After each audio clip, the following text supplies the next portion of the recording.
Do-do-do-do-do-do-do-do-do. I don't know why people like it when I whistle when I go into a video. How are you doing? Greetings and salutations.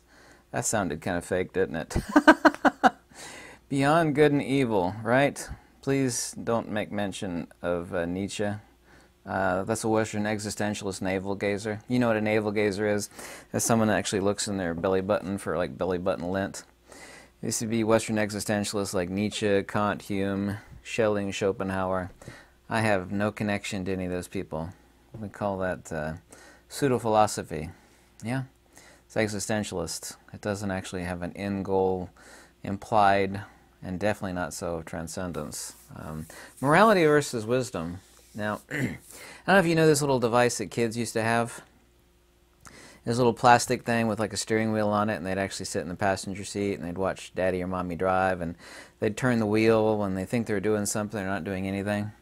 There are a lot of people that like a rare collectible car. They'll actually keep it in their garage and keep it polished up.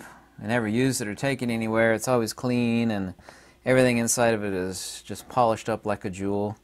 But they don't drive it anywhere. They don't do anything with it. They show it to their friends like, look at this masterpiece. It's worth $400,000. That's a one of two GT or whatever the heck it is. And that's exactly what morality is. You know, it's about doing something that is conducive to. Morality has no bearing on either wisdom or liberation. It couldn't. It's impossible. Not immoral, not moral, amoral. You do what is conducive to something. Now, if you're obviously drinking and doing horrible things in life, then you're not doing what is conducive to understanding and insight. Obviously, so that's the case. But people get involved in this Pharisee-like existential piety. You've seen them, too, these people that are externally very pious, but if you scratch the surface, you can see what's right underneath it. But most people never get a chance to scratch the surface. They'll like make videos, and of course I know I'm making a video right now, and they look so superficially pious. Like, hi friends, how are you doing today? I love you. You know, the fake videos. Yeah. Morality and conduct are not connected to either wisdom or liberation. It's impossible for them to be. Wisdom, of course, is the far shore. By the way, I have to eliminate the fact that there is no distinction in any form of monistic metaphysics where wisdom is any different than the soul, or the Atman. Yeah, the Spiritus Sanctum. It could not be. Wisdom, of course, brings about self-proximity. Yeah, not the self of the meat suit that you see in the mirror. Rather the transcendent self, the actual signal in the radio analogy that I perpetually use. Not the broadcast, not the radio, yeah, not the antenna, but the actual soul. Wisdom, of course, is self-proximity. Therefore, any distinction between the soul, i.e. the transcendent self, and wisdom is just mere words, just mere parlance, obviously so. Laws, by the way, of course, when the conduct, talk about morality and conduct. Laws are only written to do two things, actually. One of those things we all know about, they're to give power to evil despots that want control over other people. And these, of course, are always people that have no control over themselves. They cannot. They don't have any control over themselves. But laws are primarily written to keep fools in line. Imagine if society were like halfway wise. In other words, that's a substantial amount of wisdom compared to the common person. And by the way, the ancient Pali word for common is the exact same word for fool. Say a common person and a fool, that's the exact same word, by the way. It's to keep fools in line. Somebody that has wisdom doesn't know not to do that horrible thing, that evil thing. Laws are just meant to keep fools in line. Those, of course, with wisdom have no need for laws. They conduct themselves rightly so. Let's get on to lies and facts and talk about conduct and morality. Lie is a non-fact, not a false fact. And of course, as I've said before in a video a couple days ago, is darkness is not a thing opposite to light. Rather, of course, it is the absence of light. As I said also too a couple days ago, a mirage, even though, of course, as representative of something not real, is still nevertheless a real mirage. When people lie, what they're doing is they're telling you something that is a truth by omission. One of the fundamental aspects of a really good detective, for example, is they listen actually less to what the criminal or the person of interest says, rather they listen to what they're avoiding to saying. You listen less to what somebody says and they stress upon than what they're avoiding to say. Criminals, of course, say more things by lying than the average person does by being truthful. Morality and conduct are not in any way, shape, or form connected to amoral wisdom and the path of liberation. I mean, they couldn't be by definition. Why doesn't anybody talk about this? People think that by being morally upright, they're doing something directly conducive, that is relational to wisdom, but they're only doing what is conducive to having the nature whereby which they can conduct themselves, not to play on the word conduct, but they could lead themselves, to understanding and lead themselves to transcendence and, of course, of disobjectification. Morality and conduct, of course, there's no evil actions, only an evil mind. Now, certainly so. There are many actions that are completely unjustifiable in, almost any circumstance. There's a few actions that just nobody could justify, but people don't see other people's minds. What they see is the deed done. But there are, of course, and this horrifies less intelligent people, to a great degree, is that there really are no evil actions, only an evil mind. That being said, of course, there are certain actions that you cannot find rationalizations for because they are so heinously evil, but there's an enormous class of stuff out there that someone might do that they're doing completely in the right with, a heart full of love or compassion for others or one person or not. But people see deeds and they don't understand the context of what's being done. They certainly are not mind readers. They have no idea what's in the person's soul or spirit that they see somebody else committing an act.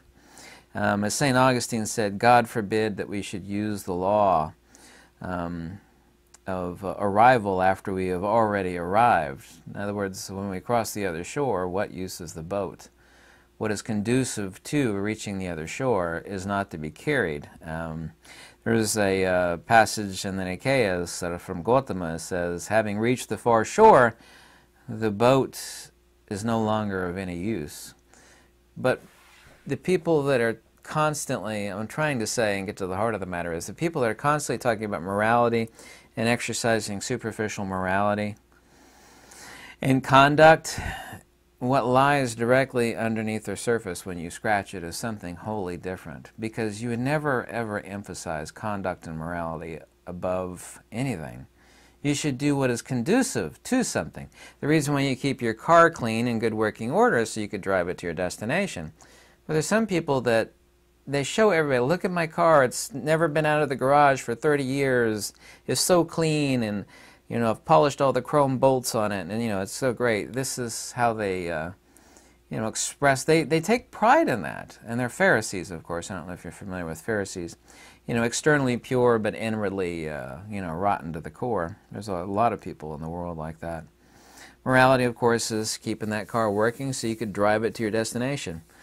Morality is in no way, shape, or form connected to wisdom and understanding. I've never been interested in empirical knowledge, being smart. The most evil people on earth have always been highly intelligent people that were unwise. Always. People that are both unintelligent and unwise, other than doing stupid things and sometimes some dangerous stuff, they're not that dangerous fundamentally. The people that are highly, highly dangerous and have a high propensity to evil are highly intelligent people with no wisdom. They don't understand anything. These people do horrible things or they drive themselves mad. Their head is full of facts, which is wonderful. I have nothing against knowing stuff. I'm highly intelligent, but I've never given praise to intelligence. That's not to be praised. All actions, of course, are trappings of samsara. The Atman is not a karman. Karman means an agent. Actions. You think that you're an agent in samsara. Samsara would just be the round of becoming bhavanubhava, for example. The Atman is not a karman. All actions are nothing other than the spices or the toppings, if you will, on the salad of the round of suffering. Nobody is an agent in samsara. It is the ignorance that people think they are. This is the sasaravada, which means again becoming. This is incorrectly translated as eternalism, but it is eternalism in the sense of existential eternalism, bhava nubhava, life after life after life. People think, oh, I'm going to do this great deed because it's morally upright. Well, that is a good thing. And people like to do good fundamentally at their core. But beyond good and evil, and don't quote me Nietzsche, please. I know Nietzsche wrote that, but he never actually understood what beyond good and evil actually meant. He's a Western existentialist navel-gazer. Is unconnected to wisdom, nor could it ever be connected to transcendence. It's completely impossible. We are responsible for what we do only so long as we think ourselves the doer. And that is what people do, is they think that they are the doer. The Sanskrit word for this is karman, an agent.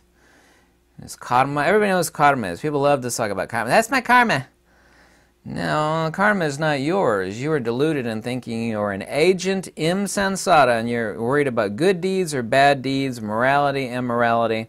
You're not actually worried about what is above all of that, which is transcendence, which is only the destination is through wisdom, i.e. comprehension. Of course, wisdom is self-proximity. Self-proximity, i.e. the self or the soul, is wisdom.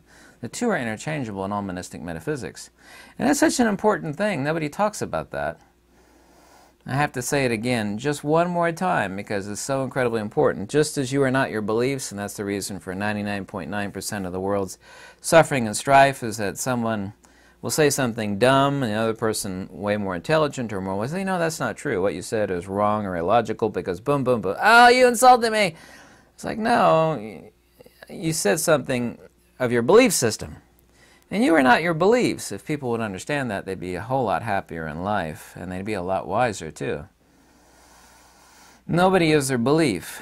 But also, too, on top of that, as a brother, sister of the evil of becoming, people thinking that they're beliefs, but people also, too, think that they are an agent, tied to or in samsara. You know, I'm an agent. People think, unintelligent, unwise people think that they are the doer, and we are responsible for what we do only so long as we think we are the doer. This doesn't mean people are not responsible for their actions, but actions is not what is evil. When people see actions, they say, well, that's evil. I'm like, well, that's true. What was done is evil.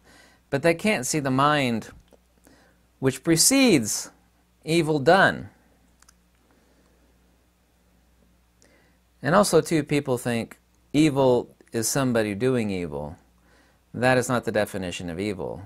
True evil is someone that is in love with evil. Ignorant people do evil and do wrongs all day long. True evil is a different class, kind of like gold versus silver. The gold class of evil is someone that knows what evil is and they are in love with it. By the way, you're welcome for that illumination. There have been countless thousands of books written on this topic, thousands of pages long, and I simplified it up there for you in about 3 sentences. Yeah? The gold class of genuine evil is not either the common fool who does evil because they're ignorant or they're full of desires, you know, which is an evil. Genuine evil, or the gold class of evil, is someone that knows what evil is and they are in love with it.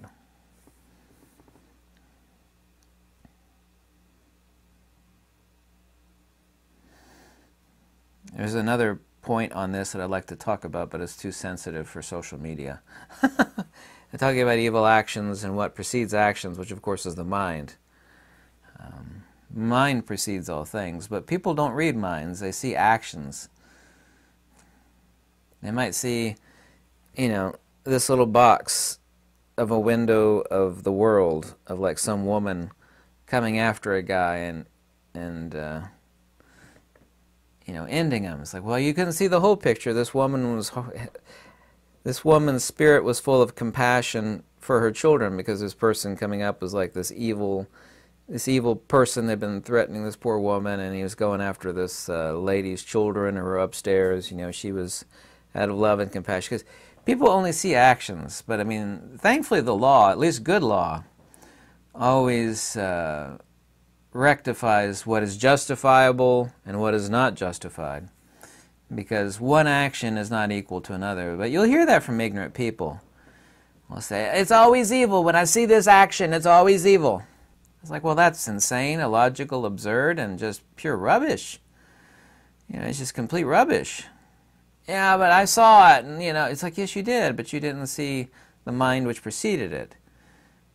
Just because it's the exact same action done doesn't mean there's the same spirit or mind behind it. But people don't see that. They're just not very bright. Once again, the ancient Pali word, by the way, the word is patujana. The same word for common is the exact same word for fool. It's the exact same thing. Common and foolish, foolish and common are one and the same thing. Anyway, amoral monism does not give sway to immorality nor morality. You do what is conducive to transcendence and understanding, but conduct is never an ends in itself.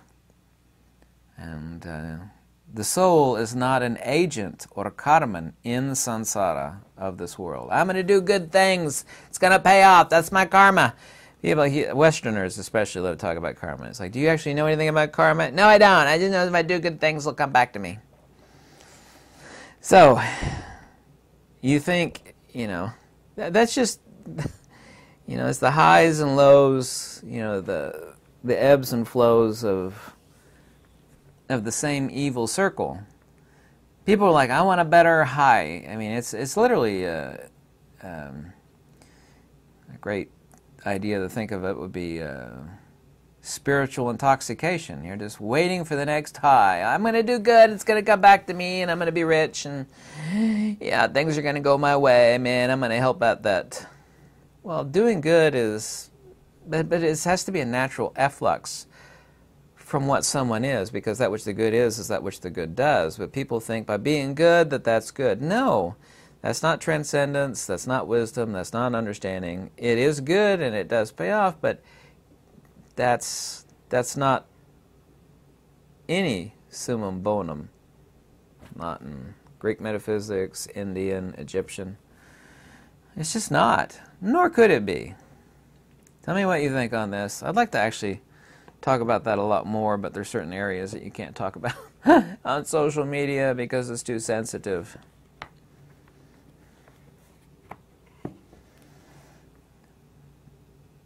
Thanks so much for watching. Have a lovely weekend. Goodbye. Lux Everetus.